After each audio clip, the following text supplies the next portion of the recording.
posisi China sebagai salah satu trading partner primer untuk Republik Indonesia yang menyerap lebih dari seperempat total ekspor non migas kita, yang pastinya ya melemah ekonominya akan mempunyai efek terhadap Indonesia, terutama ekspor Indonesia yang kami khawatirkan. Akan tetapi saya juga perlu menekankan bahwa ekonomi Indonesia sudah dimanage dengan sangat baik. Monetary policy dari pemerintah ini bisa membantu konsumsi domestik. Kami melihat inflasi juga masih cukup terkendali dan FDI jalan, jadi akan ada dampak, tapi kita lihat situasinya masih terkendali. Baik, Pak. Tapi Anda sendiri melihatnya, sebetulnya kan sektor, kita sebut saja sektor komoditas ya, ini sektor komoditas ini adalah salah satu di antara beberapa sektor yang memang cukup terdampak begitu dengan adanya perlambatan ekonomi di China. Menurut Anda apa sebabnya?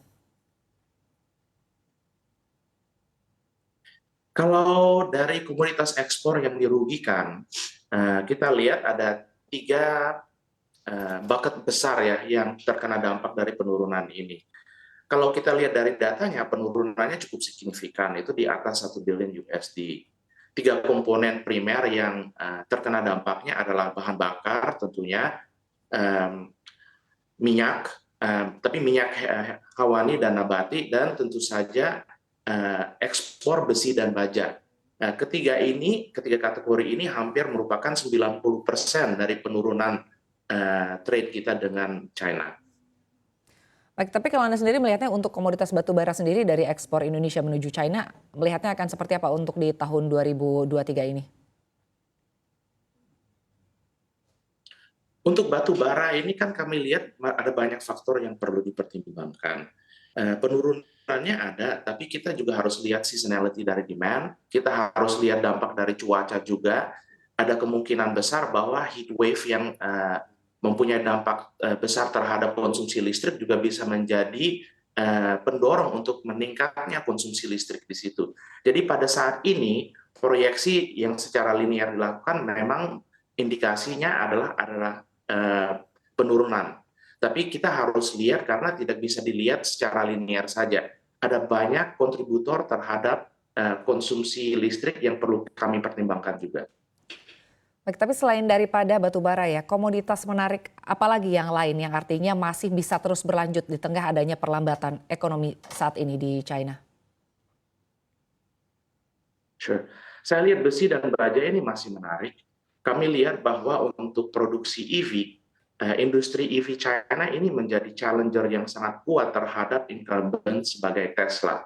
Jadi untuk materi besi dan baja, untuk materi rare earth minerals, untuk salah satu champion kategori kita ya, nikel itu masih menjadi peningkatan besar dan bisa menjadi potensi pertumbuhan terbesar di semester 2 tahun ini. Baik Pak Yohanes, tadi kan saya di awal menyampaikan bahwa untuk sisi ekspor sendiri begitu ya, ekspor China ini turun berada di 7,5% untuk di bulan Mei. Tapi kalau Anda sendiri melihatnya, peluang apa yang bisa didapatkan oleh Indonesia begitu seiring dengan adanya penurunan ekspor China? Ya, untuk penurunan ekspor dari China kan sebenarnya kami pun sebagai pengusaha di Indonesia bisa menjadi angin segar untuk kita untuk mengisi vakum yang ditinggal oleh China. Kami dalam 12 bulan terakhir melihat bahwa Indonesia mengalami golden moment di panggung global. Indonesia berhasil menyelenggarakan keketuaan G20 B20 chairmanship yang pertama oleh emerging economy. Kita berhasil mendapat komitmen banyak untuk ekspor impor dan untuk investasi dari berbagai negara dan investor kelas dunia. Januari tahun ini kita finalisasi RCEP. Kita juga lihat tahun ini Indonesia menjadi ketua ASEAN dan ASEAN Business Advisory Council. Jadi dengan semakin tingginya profil Indonesia ini di panggung bisnis dunia, banyak yang mencari trade partner baru dan Indonesia bisa mengisi vakum tersebut. Kami juga bisa menjadi tujuan primer untuk investasi dan kita tidak kekurangan business leads untuk mengisi vakum yang ditinggal dari ekspor China. Baik, artinya kalau Anda sendiri melihatnya ekspor China yang turun ini apakah masih akan terus berlanjut dan ini juga tentunya akan bisa membawa angin segar atau memberikan dampak positif bagi Indonesia? Saya rasa untuk penurunan ekspor dari China ini bersifat momentary, tidak akan prolong. Kita lihat bahwa policy team di China juga sangat kuat. Governor of the Central Bank, Yi Gang ini kan baru di reappoint in March.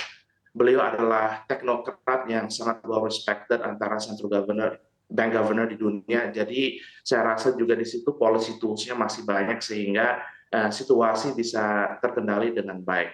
Tapi kita di dunia bisnis Indonesia jangan sia-siakan juga momen kita dengan keketuaan ASEAN untuk coba mengisi sebanyak mungkin dari vakum dan juga harus take advantage dari tren onshoring atau offshore ini yang bisa kita memakan pangsa pasar untuk intermediary goods dari China dipindahkan ke Indonesia.